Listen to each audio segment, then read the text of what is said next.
nagaa maatiiwwan Abdii Fiiziksii Akaadaamii akkam jirtu? Nagaa keessanii fayyaa keessanii? Ani nagaa kiyya fayyaa kiyya akkam jirtu?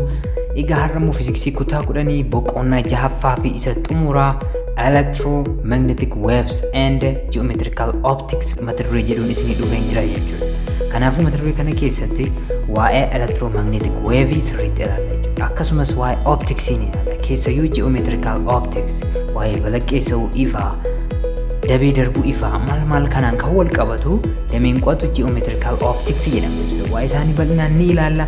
Uumama sirriitti abuurra jechuudha. I hope xumura boqonnaa kana irratti fiiziksii baay'ee akka jaalatan akkasumas immoo uumama baay'ee akka dinqisiifattan itti namana.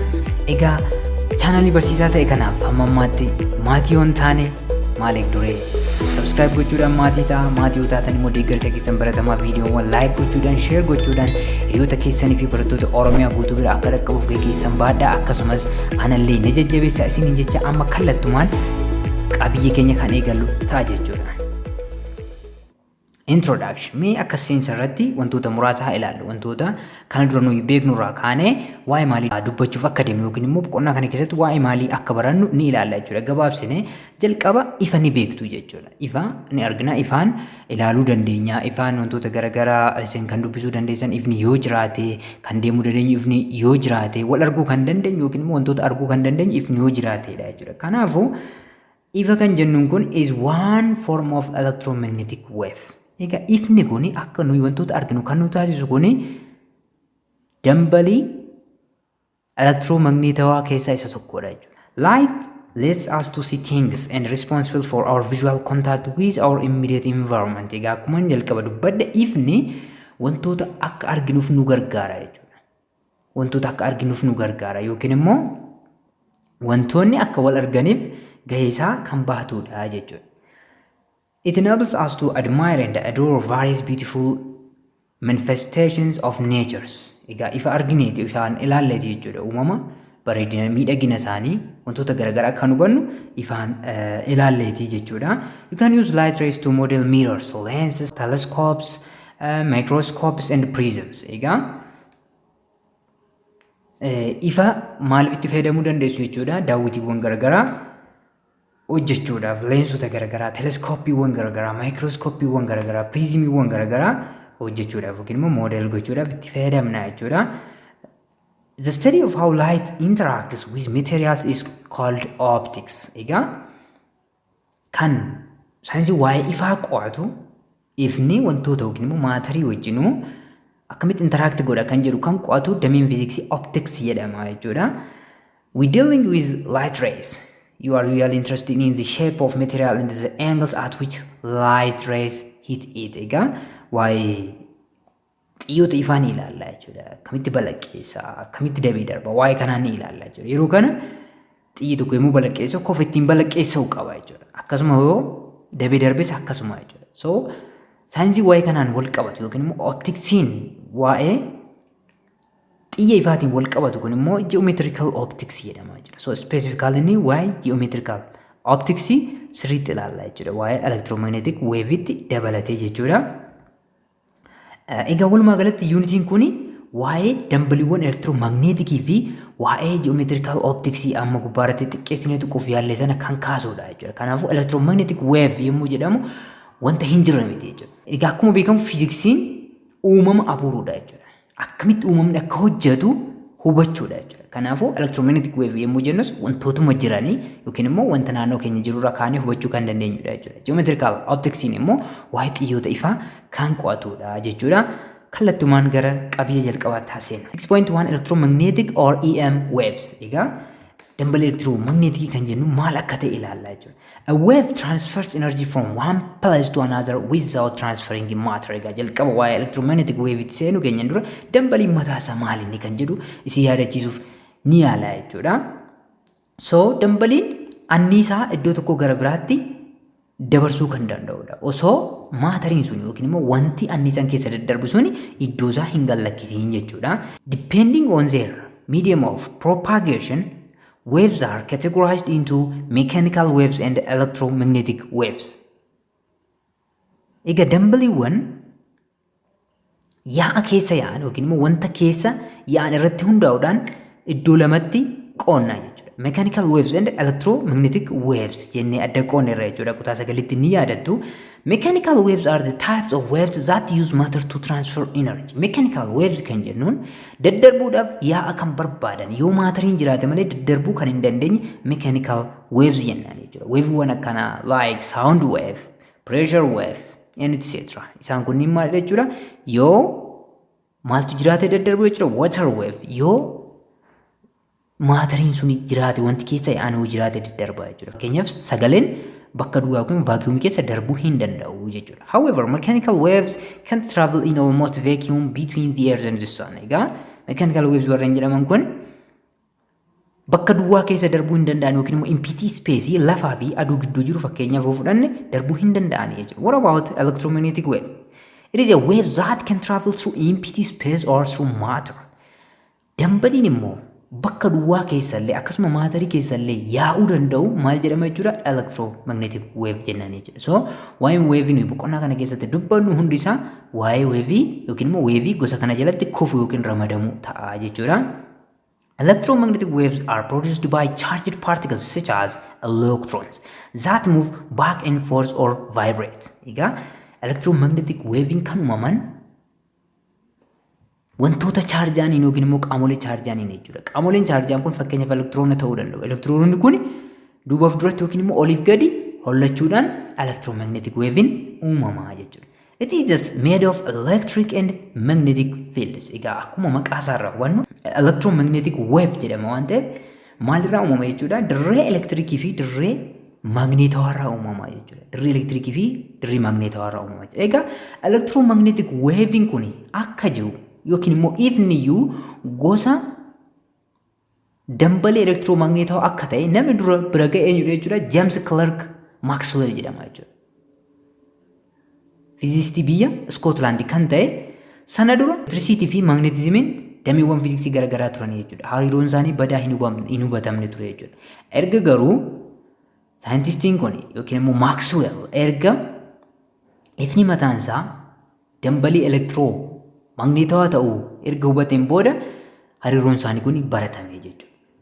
Both parts are called fields and vibrate at right angles to the wave motion. Egaa dirreen lamaanuu maal jedhamu? Dirree jedhamu jechuudha. So dirreen elektirikis dirreen magneetawaas jechuudha. E field jechuu ni dandeenya dirree elektirikiitiin, B field dirree magneetawaatiin jechuudha. Lamaan isaaniiyyuu kallattii weeviitiin yookiin immoo kallattii dambaliin itti socho'uuf lamaan isaaniiyyuu perpendikulaarii ta'uu qabu jechuudha. Akkamitti? Fakkeenyaaf dirreen elektirikii oliif gadi bifa kanaan sarara diimaa kana ni argitu.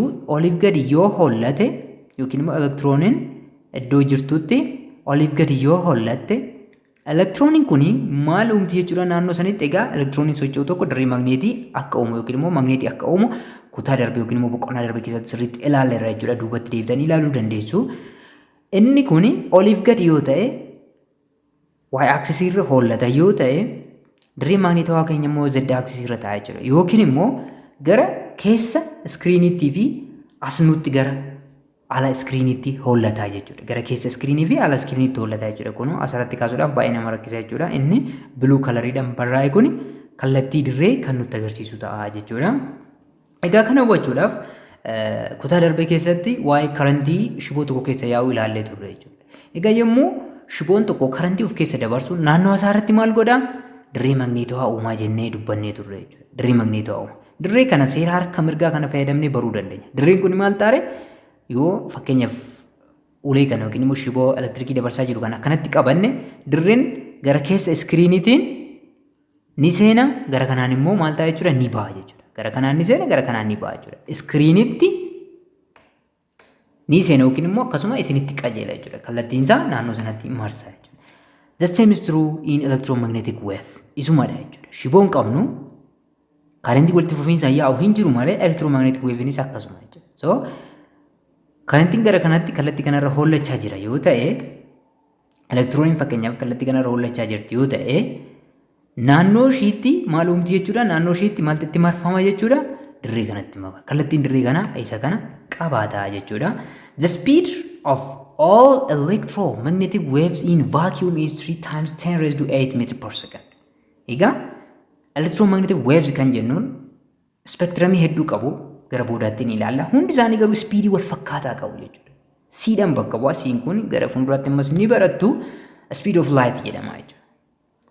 Speed of light jedhama jechuudha. Egaa kun speed yookiin immoo saffisa yuunivarsii isa guddaadha jechuudha. Wanti lakkoofsa kanaa olitti saffisuu danda'u hin jiru jechuudha. Hamma ammaatti yuunivarsii keessatti hin argamne jechuudha.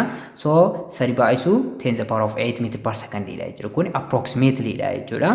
Exact number isaa 2.9979 times 10 raised to 8 meter per second dha jechuudha. EM waves are transverse waves in which the direction of oscillation is perpendicular to the direction of propagation of waves. Egaa EM waves kan jennu yookiin immoo electromagnetic waves kan jennuun gosa dambalii transversiiti jechuudha. Egaa dambaliiwwan kallattii oscillationii fi kallattii dambalii irratti hundoofne kutaa lamatti qoonnee ilaalla irraa jechuudha. Kutaa 9 keessatti transverse wave fi longitudinal waves jennee jechuudha. Transverse wave kan jennuun oscillationii fi propagationin kallattiin isaanii propagation wave waliif perpendicular yoo ta'an transverse waves jedhama jechuudha. Transverse waves jedhama jechuudha. Fakkeenyaaf electromagnetic wave kun yoo argitan kallattiin kun maalidha? Kallattii dambalii gara miti jechuudha, gara kanatti gara mirgaatti jechuudha. Wantoonni hollatan lamadha as keessatti electromagnetic wave keessatti. Dirreen elektirikii ni hollata, dirreen magneetowaas ni hollata jechuudha. Lamaan isaaniiyyuu kallattii sochii kanaatiif perpendicular ta'uu qabu jechuudha. Kanaaf transverse jenneen jechuudha. For a longitudinal wave, the direction of oscillation is parallel to the direction of propagation of the wave. Longitudinal wave keessatti immoo kallattiin hollannaa kallattii yaa'insa dambalii wajjinuu wal tarree ta'a yookiin immoo wal fakkaataa ta'a jechuudha. Fakkeenyaaf dambalii sagalee fudhattan paartikiloonni qilleensaa bifa kanaan duubaaf duratti hollachuudhaan kan daddarbudha jechuudha. Kallattiin lamaan isaanii garuu maal waliif tarreedha. Dambaliinis kallattii kanarra yaa'a yookiin soorsiin gara mirgaas gara bitaas ta'uu danda'a. Gara barbaade yoo ta'e kallattiin horizontaalii kanarra ta'a jechuudha. Hollannaan kunis maal ta'a? Horizontaalii kanarra ta'a jechuudha. Inni kun garuu yoo ilaaltan yaa'insi kallattii maalidha? Horizontaalii yoo ta'e dirreewwan hollatan kun tokko oliif gadi hollata, tokko immoo gara keessa iskiriinii fi ala iskiriiniitti kan hollatu ta'a jechuudha. Isinii galeera jedheen abdadda. Like all waves, an EM waves has frequency and wavelengths. Akkuma dambaliiwwan kamiyyuutu electromagnetic waves warreen jennu kun frequencies ni qabu, wavelengths ni qabu. Frequency'n kan jennuun sangadii tokko keessatti wave'n tokko hammam hollate kan jedhu kan nu ibsudha.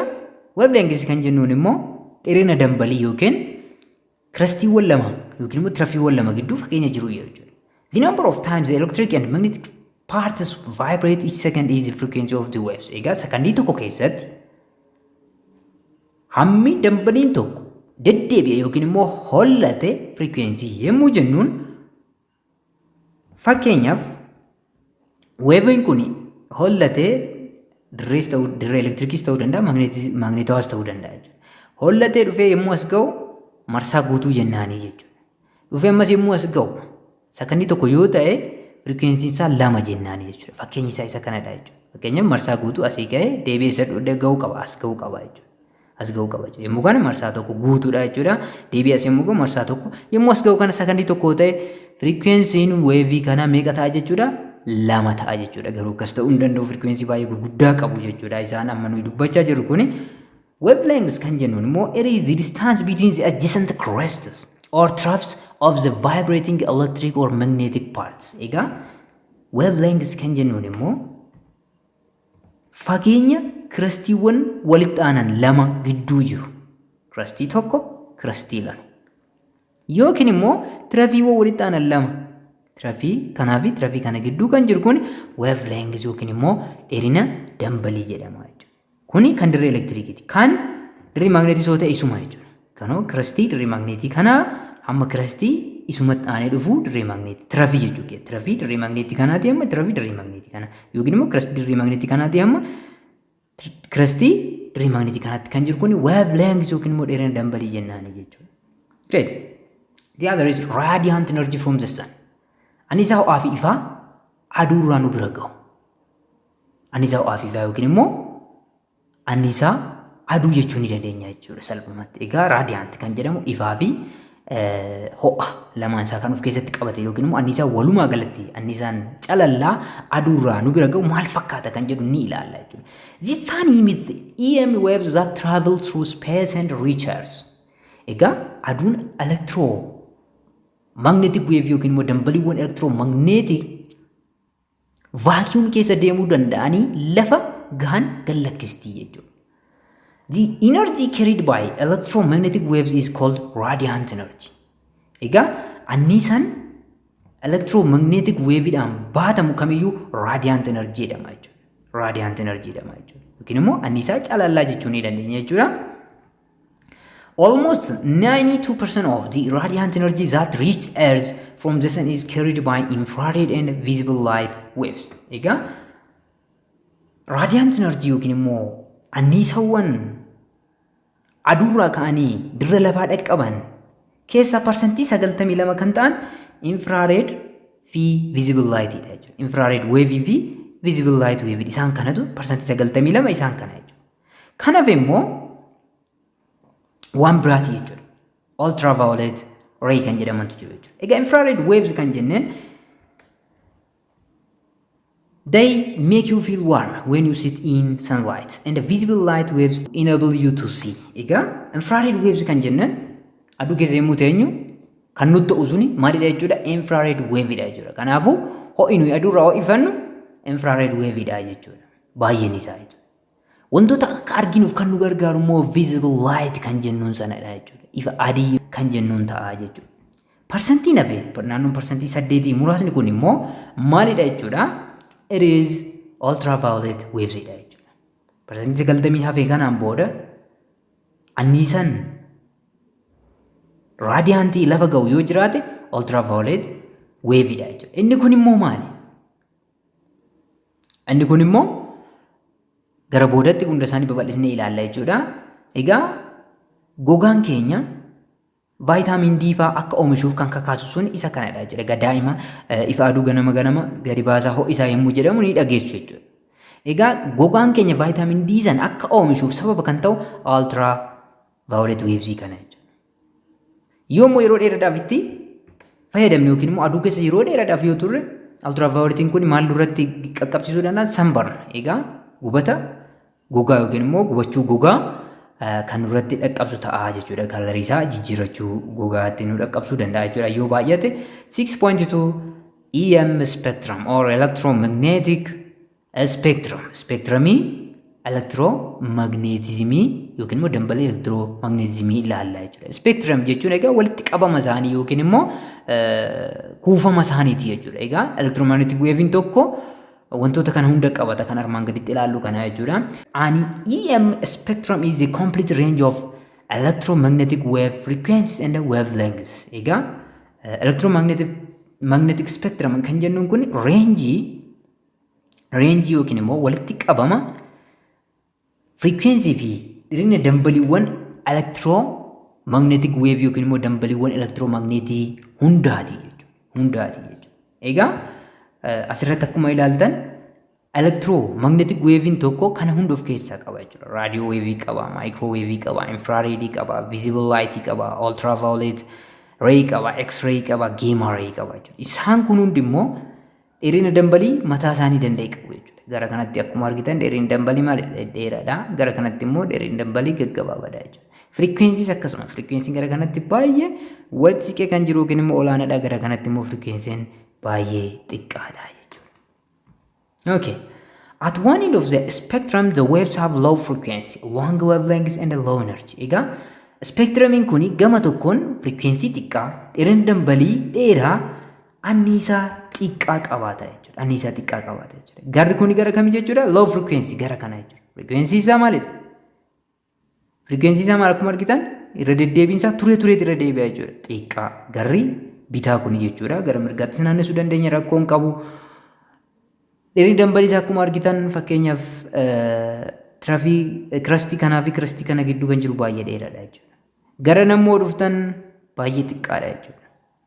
Gabaabaa ta'a jechuudha.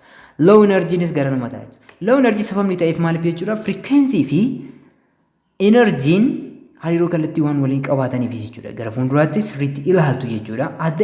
Other end of the spectrum, the waves have high frequency, short wavelengths and high energy. Gama tokkoon immoo fakkeenyaaf in our case gara mirgaatiin immoo frequency maalidha? Olaanaadha, high frequency. Wavelengths gabaabaadha akkuma argitan kunoo wavelengths fakkeenyaaf kiristii kanaa fi kiristii kana gidduu jiru baay'ee gabaabaadha jechuudha. Gara na ilaaltan immoo baay'ee dheeraadha jechuudha. Kanaafuu frequency olaanaadha yookiin immoo wavelengths gadaanaadha jechuun energy guddaadha jechuudha.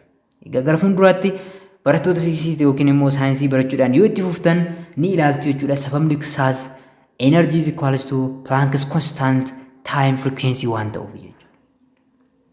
Egaa waa'ee kana gara fuulduraatti sirriitti ilaaltu jechuudha. Kallattiidhaan hariiroon kun waan jiruuf enerjiin iddoo frequency guddaa ta'etti guddaa ta'a jechuudha. Waa'ee isaa gara fuulduraatti ilaaltu nuyi qabiyyeedhuma kitaaba keessaniitiin wal fakkeessine deemuuf ni yaallaa jechuudha. Baay'ee gaariidha. The EM spectrum consists of the following types of radiation. Egaa akkuma amma dubbachaa turre electromagnetic spectrum yookiin immoo spectrumiin electromagnetismii kun radiation yookiin immoo calallaa armaan gadii kan of keessaa qaba jechuudha. The first one is radio waves. Radio waves kan jennan kun jalqaba kan irratti argamu jechuudha. Akkuma hubattan dheerina dambalii isaanii dheeraa, frequency isaanii xiqqaadha jechuudha. Itti aanee microwaves kan jennuun qabna jechuudha. Microwaves kan jedhaman qabna.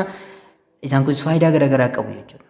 Radio wavein radio broadcasting keessatti, televizyinii keessatti isaan kan itti fayyadamna jechuudha. Microwave yoo jenne immoo wifi keessatti, bilbila keessatti, micro oven kan nyaata bilcheessu, infrared ray kan jedhaman plaanetii keenya ho'isuu keessatti gahee guddaa qaba. Visible light wantoota arginu kan nu gargaaru, ultraviolet ray inni kunillee gogaa keenyaaf akkuma isin jedhe kakaastuu vitamin D yookiin immoo vitamin D akka hojjetuuf kan taasisu. X-rays egaa application isaanii beektu raajii jennee kan biyya keenya keessatti beeknu. Gamma rays isaan kunillee radioactive elementii irraa kan madduu danda'an jechuudha. Isaan kana hunda of keessaa qaba jechuudha. Electromagnetic wave tokko yookiin immoo spectrumiin isaa kana hunda of keessaa qabaata jechuudha. Egaa bifa kanaan inni kun kitaaba keessan irras jira. Wavelengths isaanii, frequency isaanii adda baastanii ilaaluu dandeessu. Mee amma isaan tokko tokko na ilaalu. The first one is radio waves. Okay, radio waves are made by various types of transmitter depending on the wavelengths. Egaa radio waves kun transmitteroota yookiin immoo tamsaastuuwwan yookiin immoo anteenaawwan garaagaraa irratti hundaa'ee hojjeta jechuudha. Anteenaawwan kunis maal irratti hundaa'aniitu hojjetamu? Wavelengths yookiin immoo dheerina dambalii irratti hundaa'aniitu hojjetamu jechuudha. So fakkeenyaaf isa kana yoo ilaaltan amma AM, FM radio kan jennu jira jechuudha. Amma AM kun anteenaa malee hojjechuu kan danda'udha jechuudha. Inni tamsaasa then wanti anteenaa malee yookiin immoo frequency yookiin immoo dheerina dambalii xiqqaadhaan kan detect godhu yoo jiraate asitti kan asii gallakkame koona nuyi reediyoo keenya irratti dhaga'uu dandeenya. FM immoo maal barbaada jechuudha? Anteenaa keenya ol dheeressuu nu barbaada jechuudha. TV'n keenyas akkasuma diishii maal qabaachuu qabna jechuudha. Isaan kun hunduu applicationii maaliiti jechuudha? Applicationii radio waves yookiin immoo dambaliiwwan raadiyooti jechuudha. Which are also given off by stars, sparks and lightning, which is why you hear interference in your radio in thunderstorm. Egaa isaan kun maaliin illee gallakkifamuu danda'u? Radio waves kun urjiiwwan garaagaraatiin aduu ta'an jechuudha. Isaan hundi isaanii amma wantoonni nama dubbannu kun aduurraa kan gallakkifamanidha jechuudha. Urjiiwwan birootiin illee gallakkifamuu danda'u. Sparkii fi lightningii garaagaraatiin. Egaa qaqawwee fi balaqqeessa'u yeroo roobni roobu yookiin immoo bakka kaan yemmuu bu'u fakkeenyaaf reediyoon interrupt ta'a jechuudha. Interrupt ta'a yookiin immoo sagalee jedhu isaan dhageessisa jechuudha. Sababni sun maal jechuudha? Isaan illee raadiyoo weevii biraa gallakkisu waan ta'eef jechuudha. Great. Radio waves have the lowest frequencies in the electromagnetic spectrum ranging from 500 kHz to about 1000 MHz and have a wavelength from around 1 meter to thousands of meters long. Egaa radio waves kun frequency isaanii baay'ee xiqqaadha jechuudha. Xiqqaadha jechuudha. 500 kHz dha hamma 1000 MHz ti jechuudha. Wavelength isaanii immoo baay'ee guddaadha. Meetira tokko, egaa meetira tokko kan jennu anteenaa reediyoo baay'ee isaanii beektu naannoo duwwaa tuqaa 5 meetira yookiin immoo duwwaa tuqaa 3 illee jira jechuudha. Naannoo sanarraa ka'etti amma maalitti jechuudha? Kumaatamaan kan lakkaa'amanitti jechuudha wavelength isaa jechuudha. They are used mainly for communications purposes like police radio communications, military aircraft radios, radio broadcasting and television transmissions. Egaa faayidaan radio waves yookiin immoo radio waving kun wantoota garaagaraa keessatti fayyadamna wal quunnamtii keessatti fakkeenyaaf raadiyoo poolisii ni beektu jechuudha. Dambaliin kun sababa jiruuf hojjeta. Military aircraft radios kan isaan kanas akkasuma raadiyoo broadcasting fakkeenyaaf nu FM'wwan garagaraa qophiiwwan garagaraa raadiyoo irraa ni dhaggeeffanna. Kanaafuu maaliin tamsa'a jechuudha? Raadiyoo waves kanaanii jechuudha. Television transmission television illee akkasuma jechuudha. Faayidaan isaa jireenya keenya keessatti kana fakkaata jechuudha. Egaa wanti faayidaa qabu kamiyyuu dhiibbaa akka qabu beekamaadha.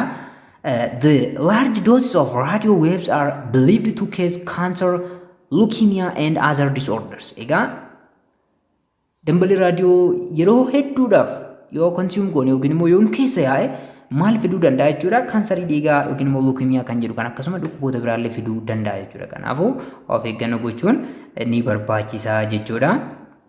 Of eeggannoo gochuudhaaf immoo waa'ee wantoota beekuun barbaachisaadha. Kanaafuu kanaan booda isin dhiibbaa akkasumas faayidaa dambalii raadiyoo bartaniitu jechuudha. Baay'ee gaariidha. Inni lammaffaan microwaves kan jennuunidha jechuudha. Egaa microwaves kan jennuun immoo raadiyoo waves aananii argamu jechuudha. Maaliin tarreessaa jiran amma dheerina dambalii guddaarraa gara dheerina dambalii xiqqaatti yookiin immoo frequency xiqqaarraa gara frequency guddaatti tartiibessaa jira jechuudha. Microwaves are basically extremely high frequency radio waves and are made by various types of transmitters. Egaa microwaves kunis radio wave ta'anii garuu high frequency qabu jechuudha. High frequency qabu. Akkasumas isaan transmitteroota yookiin immoo tamsaastuuwwan garaagaraatiin uumamu jechuudha. In a mobile phone, they are made by transmitter chips and an antenna in microwave oven they are made by a magnetron. Egaa bilbila keenya keessatti transmitter chip jedhamu kanaan uumama. Akkasuma anteenaa jechuudha. Microwave oven yookiin immoo bilcheessituu keessatti immoo magnetron kan jedhamu kanaan kan uumamudha jechuudha. Their wavelength is usually couple of centimeters. Egaa yeroo baay'ee wavelength isaanii naannoo seentimeetira lamaati jechuudha. Yeroo baay'eedha malee range isaa 10 meetira haga 1 milimeetiraatti illee deemuu kan danda'udha. Garuu yeroo baay'ee naannoo 2 seentimeetiraati jechuudha. Microwaves kun jechuudha. Egaa daangaasaa sirriitti maddoota garaagaraa irraa isin fudhachuu dandeessu. Almost kitaaba keessanii wal fakkeessuuf jechuudha. Stars also give off microwaves. Egaa aduudhaan ala urjiiwwan biroollee maal gallakkisu jechuudha. Microwaves gallakkisuu ni danda'u jechuudha. Microwaves cause water and fat molecules to vibrate, which makes the substance hot. Egaa microwave kun maalidha jechuudha? Bishaan akkasuma coomni garaagaraa vibrate akka ta'u taasisu jechuudha. Egaa wanti tokko vibrate yoo ta'e yookiin immoo sochiin isaa yoo jiraate wanti sun ni ho'a jechuudha. Ho'uma jechuun maalidha jechuudha? Safara anniisaa sochii molecuule yookiin immoo partikilii wanti tokko keessa jiru akka ta'e ni beektu. Kanaafuu anniisaan sochii partikilii tokko dabala jechuun wanti sun ho'aa deema jechuudha. Kanaafuu microwave oveniin keenya bifa kanaan nyaata keenya nu bilcheessuu danda'a jechuudha. Thus you can use microwaves to cook many types of food. Nyaata garagaraa bilcheessuuf itti fayyadamuu dandeenya. Mobile phones use microwaves as they can be generated by a small antenna. Egaa bilbiloonni keenya maal fayyadamu jechuudha? Microwaves fayyadamu jechuudha.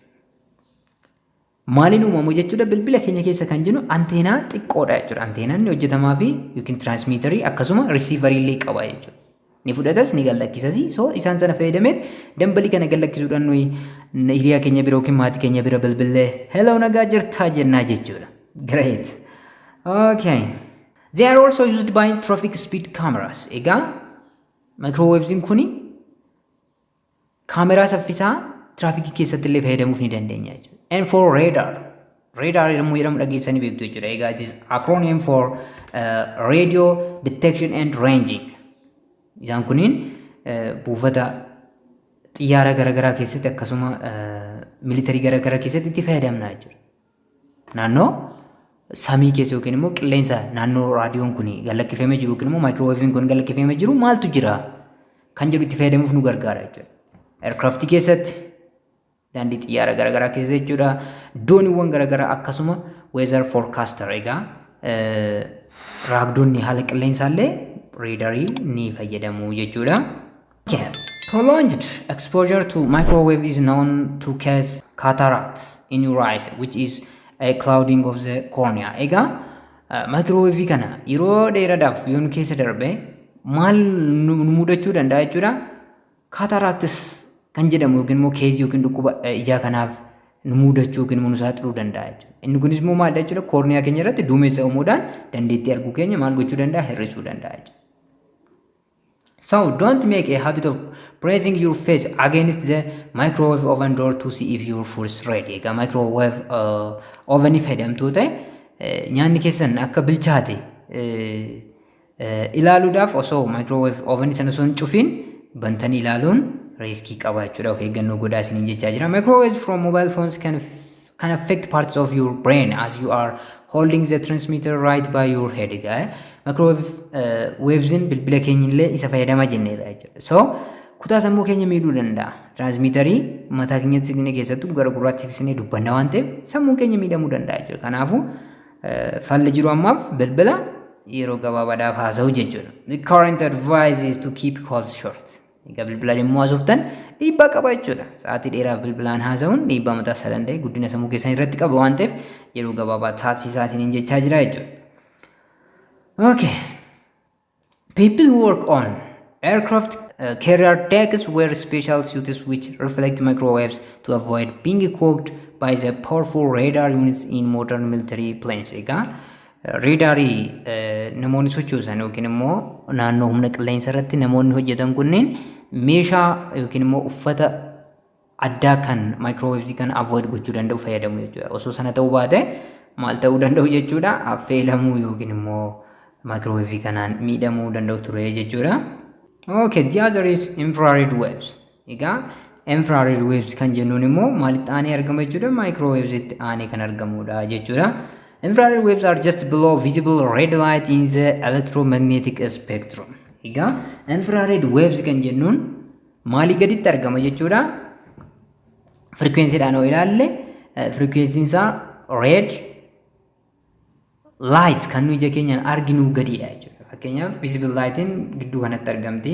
Kunnee baasnee yoo guddisne amma nuyi visible lightii maal goone jechuudha iddoo kana kunnee baasnee guddisne ifa adii kan jennu visible lightiin kun kalariiwwan garagaraa especially naannoo torba ta'anitti akka adda bahu gara fuulduratti ni ilaallaa isadha jechuudha kuni. So reedii kanatti aanee kan jiru maalidha jechuudha? Infrared waveidha jechuudha. Infrared waveidha jechuudha. You probably think of infrared waves as heat because they are given off by hot objects and you can feel them as warmth on your skin. Egaa infrared wave kan akka ho'aatti fudhachuu dandeessu jechuudha. Sababni isaas infraredin wantoota ho'aniin gallakkifamaa jechuudha.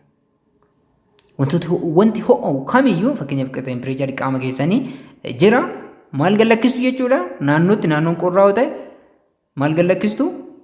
Infrared wave gallakkistu yookiin immoo infrared radiation yookiin immoo wave gallakkistu jechuudha. Ray gallakkiftu jechuudha. Kanaafuu wanti biraa immoo wanti isinitti ho'u jechuudha. Qaamni keessa waan ta'e tuqxanii yoo qaama keessanitti ho'e wanti suni infrared ray yookiin immoo calallaa infrared kana isinitti gadi gallakkisaa jiraachuu isaa hubachuu qabdu jechuudha. Infrared waves are also given off by stars, lamps, flames, and anything else that's warm, including you. Egaa infrared waving kuni urjiiwwan garaagaraatiin gadi lakkifamuu danda'u. Ampuuliiwwan garaagaraatiin gadi lakkifamuu danda'u. Flame yookiin immoo labooba abidda garaagaraatiin gadi lakkifamuu danda'u. Wanta ho'u kamiyyuu jechuudha. Wanta ho'u kamiyyuu fakkeenyaaf namni tokko mana yoo jiraate inni tokko immoo alaa yoo galee yeroo allee qorraa ta'e inni mana jiru suni isa lammaffaa irratti infrared wave gallakkisa. Sunis akkasuma jechuudha. Kanaafuu garaagarummaan tempereecharaa yoo jiraate yeroo hunda infrared waving jira jechuudha. Great. Infrared waves are used for many tasks. For example, remote controls for TVs and video recorders. And physiotherapists use heat lamps to help heal sports injuries. Egaa infrared waves kun immoo faayidaa hedduu qabu jechuudha jireenya guyyaa keenyaa keessatti. Fakkeenyaaf remotiiwwan TV garagaraa maal gallakkisu yookiin immoo maaliin hojjetu jechuudha? Infrared waves kanaan hojjetu jechuudha. Video recorders. Egaa video recorder yookiin immoo kaameraawwan garagaraa maal fayyadamu? Infrared wave fayyadamu jechuudha. Therapistonni garagaraa egaa therapistii garagaraa maal fayyadamu jechuudha? Ho'a ampuulota fayyadamuudhaan injuriiwwan yookiin immoo madaa garagaraa fayyisuuf yaalu jechuudha. Egaa faayidaa kanneen qaba. Egaa infrared waves are used to see objects in the dark. Akkasuma infrared waving kun dukkana keessatti wantoota akka ilaaluuf yookiin akka arginuuf nu gargaara jechuudha. Egaa ija uumamaa keenya fayyadamnee maal arguu hin dandeenyu? Dukkana keessatti wantoota arguu hin dandeenyu jechuudha. Garuu meeshaa infrared wave kana detect godhu yoo hojjenne dukkana keessatti wantoota arguu dandeenya. Wantoonni jiraachuu isaanii adda baasuu dandeenya jechuudha. So, police helicopter track criminals at night using cameras which can see in the dark. Egaa helikopteriin poolisii namoota yakkaa halkan keessa hojjetan kaameraa halkan detect godhu kana fayyadamanii yookiin immoo infrared wave detect godhu kana fayyadamanii qabuu danda'u jechuudha. Maaliif namoonni naannootti infrared wave yeroo hunda gallakkisu waan ta'eef jechuudha. Kanaafuu night vision goggles kan jedhaman jiru jechuudha. Egaa militarii keessatti akkasumas wantoota garaagaraa keessatti kan itti fayyadamnu isa hoo fayyadamne halkan illee wantoota arguu ni dandeenya jechuudha dukkana keessatti osoo addeessi hin jiraatiin. Great. Night sight for weapons sometimes use a sensitive infrared detector. Egaa amma kanaan isin jedhe sana jechuudha. Google night vision goggle kanaan isin jedhe kuni halkan wantoota arguu yookiin immoo diinni dhufuusaa ittiin ilaaluu ni dandeenya jechuudha. Weather forecasters use satellite pictures to see what is heading our way. Egaa raagdoonni haala qilleensaa illee suuraa satellite irraa fudhachuudhaan fuuldura keenyatti haalli qilleensa maal akka ta'u illee ittiin baruuf maal fayyadamu jechuudha. Ammas isaanis reedaarii dabalatanii infrared wave illee ni fayyadamu jechuudha. Great.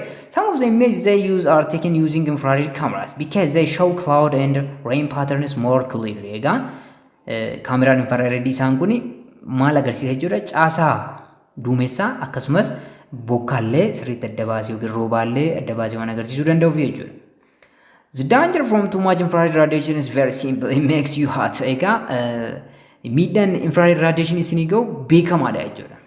Akka ho'itan gargaara jechuudha. Egaa namni temperature isaa baay'ee yoo ho'e maaltu akkasitti dhaga'amu ni beektu jechuudha. Yoo baay'ate jedhamu immoo temperature guddaan kun nama miidhuu danda'a jechuudha. Even nama ajjeesuullee danda'a jechuudha baay'ate. The other is visible light. Osuma jennu amma naannoo gara gidduutti geenyerra jechuudha. Egaa visible light kan jennuun raadiyeeshinii ijji keenya adda baasuu danda'uudha jechuudha. Naannoo gidduu kanatti argamti kalariiwwan asirratti argitan kanatti kan caccabuudha jechuudha.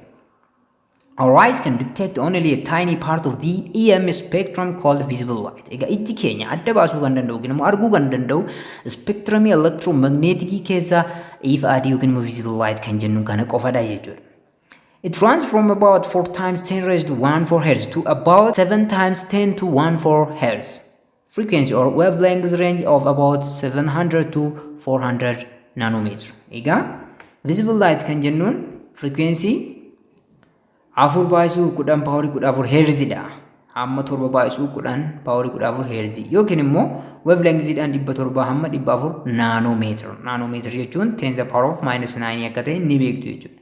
Egaa gidduu kana kan jiru visible light jennaan jechuudha. Frequency kanaa fi dheerina dambalii gidduu kana weevii qabu ijji keenya adda baasuu yookiin immoo arguu danda'a jechuudha. Visible light emitted or reflected from objects around us provides us information about the world. Egaa visible light kan jennuun wantoota naannoo keenya irra jiran irraa galaqqeeffamuu danda'u akkasumas balaqqeessuu danda'u jechuudha. Pirinsipiliin kun immoo wantoota akka arginuuf kan nu gargaarudha jechuudha. Our eyes are sensitive to this range of wavelengths. Egaa ijji keenya wavelengthsota kana adda baasuu yookiin immoo isaan kana arguu danda'a jechuudha. You use light to see things. Wantoota arguudhaaf ifatti kan gargaaramu ta'uusaa beekamaadha jechuudha. As the sun sends so much light towards our planet, we've evolved to make use of those particular wavelengths in order to sense our environment. Egaa visible lightiin aduurraa gara lafa keenyaatti yookiin immoo pilaanetii keenyatti gadi dhufu kuni guddaadha jechuudha. Kanaafuu visible lightii kana adda baasuudhaaf egaa kalaroota hedduu of keessaa qaba jechuudha. Diimaa qaba, cuquliisa qaba, magariisa qaba, keelloo qaba. Isa kana hunda adda baasuuf ijji keenya sensitive kan ta'e sensii mataa isaa ta'e yookiin immoo sensorii mataa isaa danda'e qabaata jechuudha. Too much light can damage the retina in your eye. Egaa ifni baay'ee guddaa ta'e intensity isaa baay'ee olaanaa kan ta'e retinaa keenya miidhuu danda'a jechuudha. This can happen when you look at something very bright such as the sun. Egaa kun kan uumamuu danda'u wanta baay'ee ifa guddaa qabu yoo ilaalle kan akka maali kan akka aduu jechuudha. Although the damage can heal, if it is too bad it will be permanent. Egaa damaging kun yookiin immoo miidhamni kun fayyuullee kan danda'amu ta'us yommuu baay'ee cimaa ta'e amma xumuraatti illee agartuu keenya dhabuu dandeenya jechuudha. Kanaafuu of eeggannoo barbaachisa wanti faayidaa qabu kamiyyuu dhiibbaa qaba itti fayyadama keenya irratti hundaa'e jechuudha. Okay, inni itti aanu ultraviolet rays. xiyya ultraviolet yookiin immoo UV kan jennuun sanadha jechuudha. Egaa visible light ta'anii kan argamu maalidha jechuudha? Ultraviolet ray dha jechuudha. Kun naannoo kanatti argama akkuma asirraa argitan. UV rays covers wavelengths ranging from about 4 times 10 raised to minus 7 meter. Wavelengths baay'ee gadi bu'aa dhufe jechuudha. Or 400 nanometer down to 6 times 10 raised to negative 10 meter. Yookiin immoo hanga angstramii 6tti kan deemudha jechuudha. So amma naanoomeetira duwwaa tuqaa 6 naanoomeetiriitti yookiin immoo 10 the power of minus 10 angstram jennaan jechuudha. Hamma sanatti deemaa jechuudha. So baay'ee xiqqaadha jechuudha wavelength isaa. Kana jechuun frequency isaa immoo kan visible light ni caala jechuudha. Yoo frequency fi wavelength hariiroo faallaa qabu jechuudha. Tokko guddaa ta'e tokko xiqqaa ta'a jechuudha. Specifically frequency isaa hammamii akka ta'e ilaaluu dandeessu jechuudha. Isin ofii keessanii UV radiation is produced by special lamps and very hot bodies. Egaa UV radiation kan jennuun meeshaalee addaa yookiin isaaniif qophaa'aniin uumamuu danda'u. Akkasuma wantoota baay'ee ho'aniin kanneen akka aduu fi urjiiwwan garaagaraatiin uumamuu danda'u jechuudha.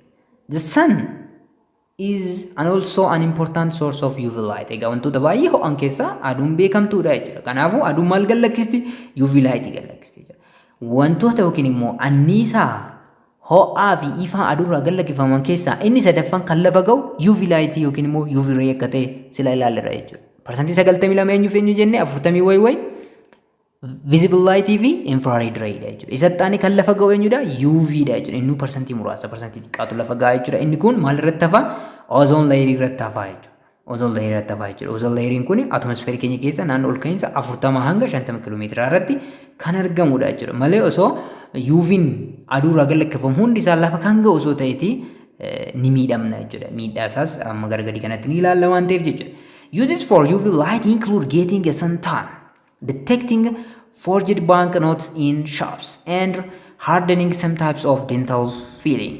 Egaa faayidaan UV muraasaan yoo ilaalle suntan fakkeenyaaf aduu keessatti ho'uuf yookiin immoo gogaan qaama keenyaallee akka jijjiiramuuf xiqqoosh akka jijjiiramuuf egaa kuni on purpose ni godhama jechuudha itti yaadame faayidaa ilaaluu dandeenya.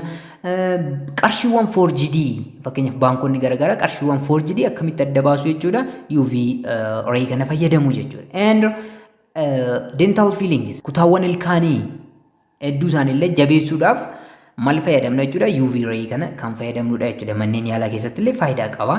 Egaa akkasuma also UV lamps in discos where they make your clothes glow. Akkasuma iddoo konsertii garaagaraatti egaa iddoo sirbaa ta'uu danda'a. Iddoo garaagaraa irratti maaliif itti fayyadamu UV lamps ampuliiwwan laampii kana maal uffata keenya akka maal godhuuf akka calaqqisiisuuf yookiin uffanni keenya kalariin isaa akka bareeduuf UV lamps kana diiskoowwan garaagaraa fayyadamuu danda'u jechuudha.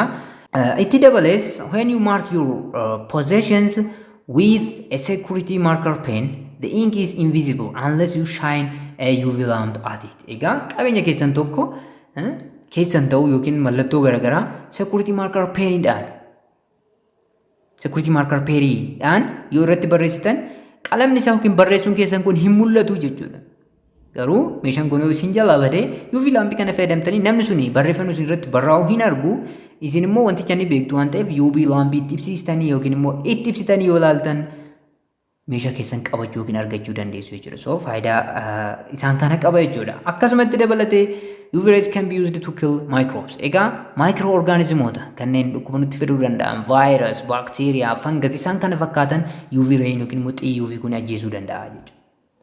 Hospitals use UV lamps to sterilize surgical equipment and the air in operating theaters. Egaa UV lamps kun akkasuma meeshaalee garaagaraa sterilize gochuudhaaf jechuudha. Sterilize gochuudhaaf yookiin immoo meeshaalee baay'ee akka isaan standard isaanii eeggatanii turan gochuudhaaf UV lamps kun nu fayyadu jechuudha. Amma isaan kun iddoo garaagaraatti itti fayyadamna jechuudha. Amma manneen rifeensa garaagaraa keessatti illee hojii jalqabaniiru jechuudha.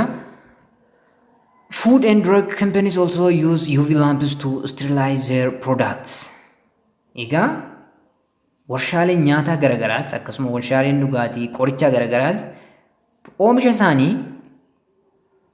oomisha isaanii saamsuudhaaf yookiin immoo yeroo dheeraa tursiisuudhaaf maal fayyadamu jechuudha?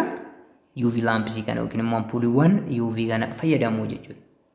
Suitable dose of ultraviolet rays caused to the body to produce vitamin D, and this used by doctors to treat vitamin D deficiency and some skin disorders. Egaa ultraviolet rays kana safarree yookiin immoo hammasaa herregni yookiin shallagni yoo itti fayyadamne qaamni keenya vitamin D akka oomishuuf kakaasaa jechuudha. Kakaastudha. This trigger.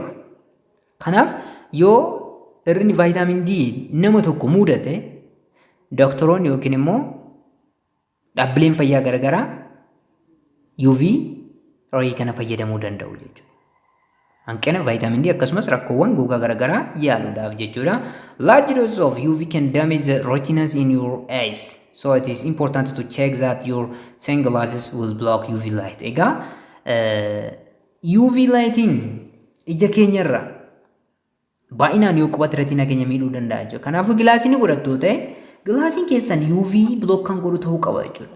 Unless yoo fayyadamuu baattan irra filatamaa jechuudha. Yoo fayyadamuu baattan irra filatamaa jechuudha. Kanaafuu gilaasiin isin godhatan ultraviolet light yookiin ray kan block godhu ta'uu danda'uu qaba jechuudha.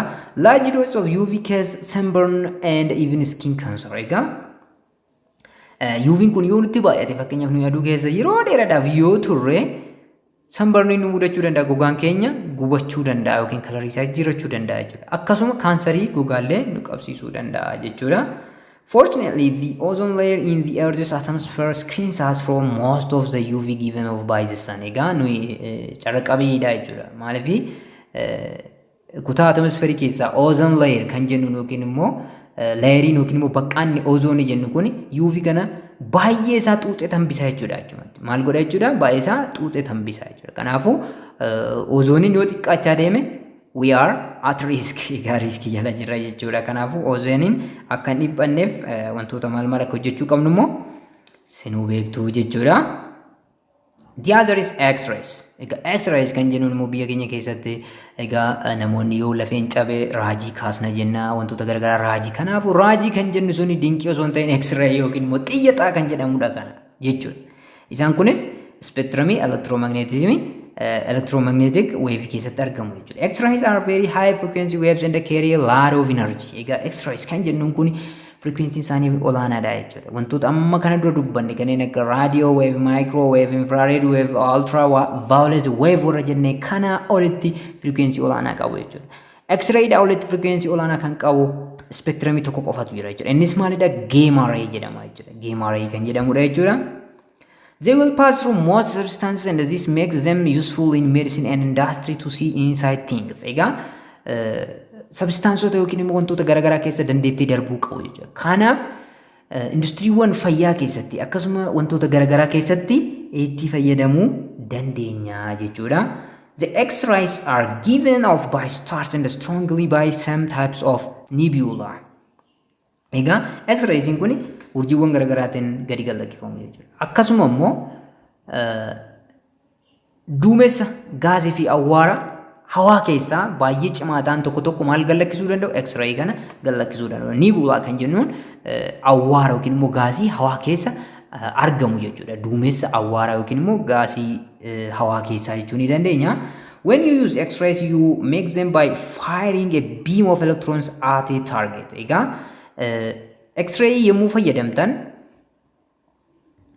biimii elektiroonii taargetii tokkotti gallakkistu yookiin immoo tuqaa tokko irratti gallakkistu jechuudha. Biimii elektiroonii tuqaa tokko irratti gallakkistu jechuudha. Kanaafuu elektiroonii anniisaa guddaadhaan faayir yoo gane yookiin immoo yoo gallakkisne X-ray uumuu dandeenya jechuudha. Kanaafuu anniisaa guddaadhaan elektiroonota yoo dhukaasne yookiin immoo yoo gallakkisne X-ray salphaatti uumuu dandeenya jechuudha. So manneen yaalaa keessatti pirinsipii kana fayyadamne keessa dhukkubaa yookiin immoo fakkeenyaaf lafeewwan raajii kaasuu dandeenya jechuudha. X-rays are used by doctors to see the inside parts of a patient. Egaa X-rayoonni kun qaama dhukkubsataa keessa isaa ilaaluudhaaf nu gargaaru jechuudha. X-rays are also used in airport security checks to see inside your luggage. Egaa addunyaan baay'ee ammayyoomtetti jechuudha. Kanaafuu airportiiwwan garaagaraa yommuu deemtan boorsaa keessan banaa maal jechuun barbaachisu jechuudha. Kanaafuu maal fayyadamu? X-ray itti galakkisu iddoo meeshaan keessan ittiin darbu egaa riippoortiiwwan garaagaraa keessatti ilaaltaniitu meeshaa keessan keessanitti isin iddoo biraatiin meeshaan keessan iddoo biraatiin darba jechuudha. Sanaan booda salphumatti waan boorsaa keessan keessa jiru ilaaluun ni danda'ama jechuudha. Kanaafuu iddoowwan buufata xiyyaara garaagaraatti itti fayyadamna jechuudha. X-ray wan kana. They are also used by astronomers. Many objects in the universe emit X-rays which you can detect using suitable radio telescopes. Egaa X-ray wan kana astronomeroonni yookiin immoo qorattoonni hawaallee itti fayyadamu, saayintistoonni hawaa kunniin itti fayyadamu jechuudha. Sababni isaas wantoonni hawaa keessa jiran urjiileen garaagaraa, pilaanetoonni garaagaraa, saatalaayitiiwwan garaagaraa maal gallakkisu jechuudha. X-ray kana kan gallakkisan jiru jechuudha. Kanaafuu raadiyoo teleskooppiiwwan garaagaraa keessatti ni argama jechuudha X-raysiin kuni. X-rays can cause cell damage and cancers. Egaa akkuma faayidaa qabu X-rayin dhiibbas qaba, itti fayyadama keenya irratti hundaa'e jechuudha. So X-rayin guddaan yookiin immoo haala hin to'atamneen yoo nu keessa darbe seelii keenya ajjeesuu danda'a. Seelii kamiyyuu ajjeesuu danda'a. Akkasuma kaansarii garaagaraa uumuu danda'a. This is why radiographers in hospital stand behind a shield when they X-ray their patients. Egaa radiographeriin yookiin immoo raadiyooloojistoonni yeroo baay'ee yommuu X-ray nama kaasan duuba maalii dhaabbatu jechuudha. Shield yookiin immoo gaachana wanta isaan ittisu wayii duuba dhaabbatu jechuudha. Sana duuba dhaabbatan X-ray kana kaasu. Sababni isaas yoo isaan keessa darbe seelii isaanii damage gochuu danda'a. The last one is but not least is gamma rays. Egaa gamma rays yookiin immoo xiyyoota gamma kan jennuun kun immoo anniisaa guddaa kan qabudha jechuudha. Egaa xiyyoota spektiramii elektiromagneetikii keessa jiran keessa anniisaa olaanaa kan qabu kam jechuudha? Gamma raysiidha jechuudha. Anniisaa gadaanaa kan qabu raadiyoo weevziidha jechuudha. Xumura irratti argamu jechuudha. Wavelengthii baay'ee gabaabaa ta'e akkasuma frequency baay'ee olaanaa ta'e kan qabanidha jechuudha. Gamma rays are given off by stars and by some radioactive substance. Egaa gamma raysiin kuni urjiiwwan garaagaraatiin gallakkifamu. Akkasuma substaansota yookiin immoo elementoota radioactive garaagaraa kanneen akka raadiyeemiitiin gallakkifamuu danda'u jechuudha. They are extremely high frequency waves and carry large amount of energy. Egaa frequency isaanii hundaa oliidha jechuudha. Xiyyoota amma dubbanne yookiin immoo dambaliiwwan amma dubbanne kana olitti maal qabu jechuudha? Humna guddaa qabu jechuudha. Humna guddaa qabu jechuudha.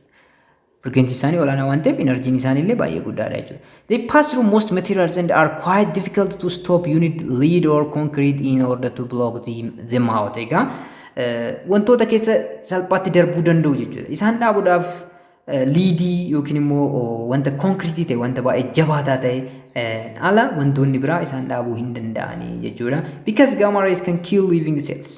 Sababa kanaaf gamma raysonni kuni seeliiwwan ajjeesuu danda'u jechuudha. They are used to kill cancer cells without having to resort to difficult surgery. Egaa osoo yaalii baqsuu cimaa yookiin walxaxaa ta'e hin gaggeessin dura salphumatti gamma ray fayyadamnee bifa of eeggannoo qabuun kaansaroota qaama keessaa ajjeesuu dandeenya jechuudha. This is called radiotherapy. Egaa inni kun calallaa yookiin immoo cararii fayyadamanii qaama keessaa yaalii garaagaraa gochuun yookiin kaansarii garaagaraa ajjeesuun kun radiotherapy jedhama jechuudha afaan dhaabbilee fayyaatiin. And works because cancer cells can't repair themselves like healthy cells can when damaged by gamma rays. Egaa erga gamma raydhaan seeliiwwan kun yookiin kaansaroonni kun du'aniin booda deebi'anii fayyuu hin danda'anii jechuudha. In industry radioactive tracker substances can be put into pipes and machinery, then you can detect where the substances go. Egaa industrii keessatti radioactive tracker kan jedhaman yookiin immoo wantoonni eessa akka ga'an yookiin immoo eessa akka jiran baruudhaaf wantoota keessa radioactive elements yookiin immoo substaansii kaa'uu dandeenya jechuudha. Gamma rays can kill microbes. Egaa microorganismoota dhukkuba fiduu danda'an ajjeesuu danda'a jechuudha. Akkasuma sterilize food. Egaa nyaata saamsuudhaaf illee yookiin immoo nyaanni yeroo dheeraadhaaf akka turu gochuudhaaf illee baay'ee itti fayyadamna jechuudha. Akkuma X-ray this is known as irradiated food. Egaa nyaanni sterilize ta'e maal jedhama jechuudha? Irradiated food jedhama jechuudha. Gamma rays also used to sterilize medical equipment. Akkasuma akkuma X-ray isaan kunis maal sterilize gochuu danda'u jechuudha? Meeshaalee fayyaa sterilize gochuu danda'u jechuudha. Gamma rays can cause cell damage and can cause a variety of cancers. Akkuma faayidaa qaban seeliiwwan garaagaraa ajjeesuu danda'u, kaansarii garaagaraa nutti fiduu danda'u jechuudha. Yoo of eeggannoodhaan ittiin fayyadamne yookiin immoo yoo akka tasaa nu keessa darban jechuudha. They can cause mutations in growing tissues. Egaa so unborn babies are especially vulnerable. Egaa Gamma rayin kun sanyii yookiin immoo jenetikii namaa jijjiiruu danda'u jechuudha. DNA namaa jijjiiruu danda'u jechuudha. Fakkeenyaaf jijjiirama mutation jechuun fakkeenyaaf yeroo tokko ni mul'ata jechuudha. Hoolaan re'ee yoo halte yookiin immoo hoolaan saree yoo halte mutations kan jedhu kanatu uumame yookiin jenetikii jijjiirame jechuudha. Kanaafuu unborn beebiiwwan kun baay'ee saaxilamoodha jechuudha. Fakkeenyaaf dubartiin ulfaa tokko akka carraa ta'e gamma rayin xiqqoon yoo ishiirra bu'e jenetiksiin mucaa sanaa jijjiiramuu danda'a jechuudha. Yookiin fakkeenyaaf harka lama qabatee dhalachuu kan qabu harka sadii qabaachuu danda'a. Ija afur qabaachuu danda'a. Wanta akkasii yoo uumame mutationiin uumameera jennaa jechuudha. Isaan kana qaqqabsiisuu kan danda'u gamma rayin kana jechuudha.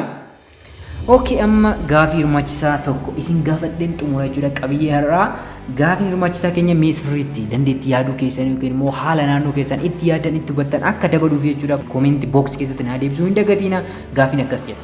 Why don't all electromagnetic spectrum that are given off from sun reach the earth? Where do they go? Eessa dhaqu? Electromagnetic spectrumiin aduurraa gallakkifaman kuni maaliif hundi isaanii lafa hin gahan eessa immoo dhaqu kan jedhu akka shaakaltanii barbaada comment box keessatti naa deebisuu jedhee yaada jechuudha. Okay, kutaa itti aanu keessatti immoo 6.3 light as a wave ifa akka dambaliitti. Maaliif akka dambaliitti jennee laata? Sababa qabna jechuudha. Kanaafuu ifa akka dambaliitti yookiin immoo amala dambalii ifa boqonnaa itti aanu yookiin immoo viidiyoo itti aanu keessatti ni ilaalla jechuudha. Kanaafuu isinis amma amma channel kana subscribe hin godhin jirtu jedhan subscribe gochuudhaan maatii ta'aa. Yoo maatii taatan immoo deeggarsa keessan baratamaa viidiyoowwan like share gochuudhaan hiriyoota keessanii fi barattoota Oromoo guddaa akka dhaqqabu keessan badha. Akkasumas viidiyoon hojjetame bakka tala hojjetametti akkasiin dhaqqabuuf mallattoo yaadachiisaa yookiin notification batanii banuu hin dagatinaa. Qabiyyee itti aanu kana ammoo arginutti fayyaa nagaa naaf ta'a. One love baay'ee ni jaalladha. Bye.